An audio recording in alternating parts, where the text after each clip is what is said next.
यदि दो वस्तुओं का संवेग समान है ना, तो उसकी गतिज ऊर्जा क्या होगी ये हमको पता करना है। मान लो एक भारी वस्तु है और एक हल्की वस्तु है, ठीक, तो किसका संवेग अधिक होगा कम होगा ये हमको पता लगाना है। जैसे मान के चलो कि एक हम बॉल ले लिए, गेंद ले लिए जो सिर्फ 50 ग्राम की, एक छर्रा टाइप का है, और एक गेंद ऐसा ले लिए हैं जो 1 किलोग्राम का है। तो दोनों का भार कैसा है, अलग अलग, लेकिन दोनों का संवेग कैसा है, समान। तो गतिज ऊर्जा किसकी क्या होगी वो हमको देखना है, ठीक है। तो हम मान लेते हैं कि यहाँ पर ए वस्तु का संवेग, तो ये लिख देता हूँ पी ए बराबर √2 KA MA, सब में ए लगा दिया।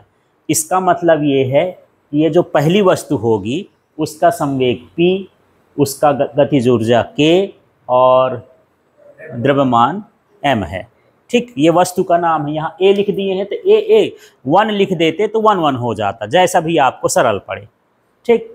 फिर यहाँ पर इसी तरह से लिख देता हूँ B वस्तु का संवेग क्या बनेगा बताओ।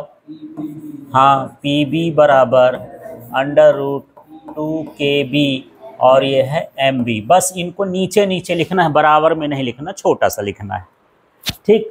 अब इसमें क्या बोलता है कि दो वस्तुओं का संवेग कैसा है, समान है। तो यहाँ पर लिख देते हैं यदि संवेग समान हो तो, अब ये कंडीशन लगा दिए कि यदि दोनों का संवेग कैसा हो, समान हो, मतलब PA का मान PB के क्या है, बराबर। ये संवेग ना है, PA क्या है, संवेग, PB भी क्या है, संवेग। ये A वस्तु का है और ये B वस्तु का, दोनों का बराबर हो जाएगा तो PA बराबर क्या हो जाएगा, PB होगा, है ना। अब इनका मान रख देंगे, ये हम कहाँ से पा लिए, कंडीशन दी है कि दोनों का संवेग कैसा है, समान। मान रख देते हैं तो PA का मान कितना है यार, देख लो, √2 KA MA बराबर यहाँ √2 KB MB, ठीक है। अब हम क्या करते हैं, दोनों पक्षों में वर्ग करने पर, वर्ग का मतलब दोनों पक्षों में हम इसमें स्क्वायर लगा देंगे, है ना। तो यहाँ पर क्या हो जाएगा बताओ, ये स्टेप लिखने जरूरत नहीं है पर मैं लिख देता हूँ MA, इसका क्या करना है, वर्ग। दूसरी तरफ भी कर देते हैं तो क्या हो जाएगा 2KB MB, इसका भी क्या कर देना है, वर्ग। वर्ग कर दोगे तो क्या हो जाएगा यार, अंडर हट जाएगा, अंडर हट जाएगा तो बचेगा क्या यहाँ 2KA और क्या MA बराबर क्या हो जाएगा √2, अंडर रूट ना लगेगा, यहाँ क्या हो जाएगा 2KB MB। तो यहाँ पर 2 तो कैंसिल हो जाएगा, है ना।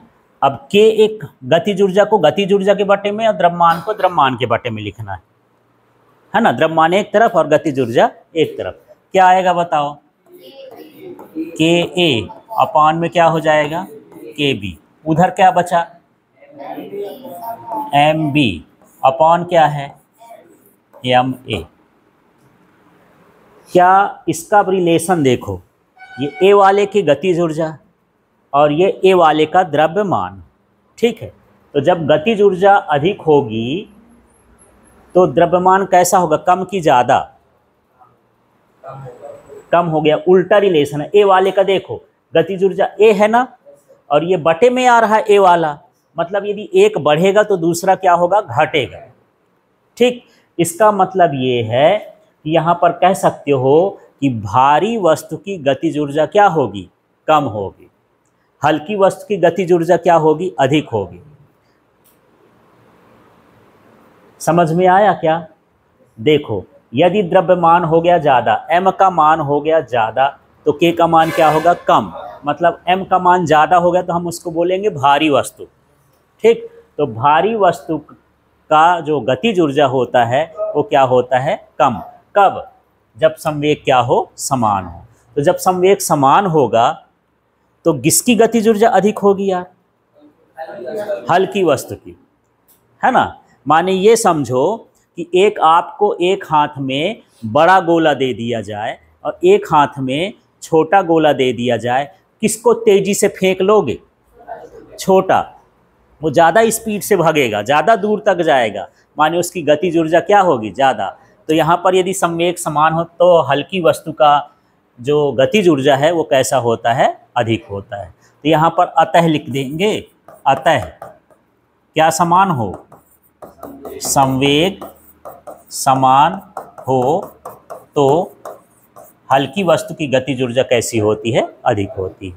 ठीक है, तो सिंपल सा है, दो वस्तुओं का संवेग समान हो तो गतिज ऊर्जा हमको पता करना है, तो हल्की वस्तु की गतिज ऊर्जा क्या होगी, अधिक होगी।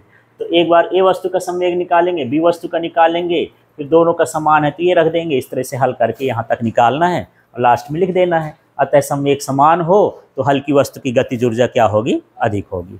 करके देखो अब आप लोग।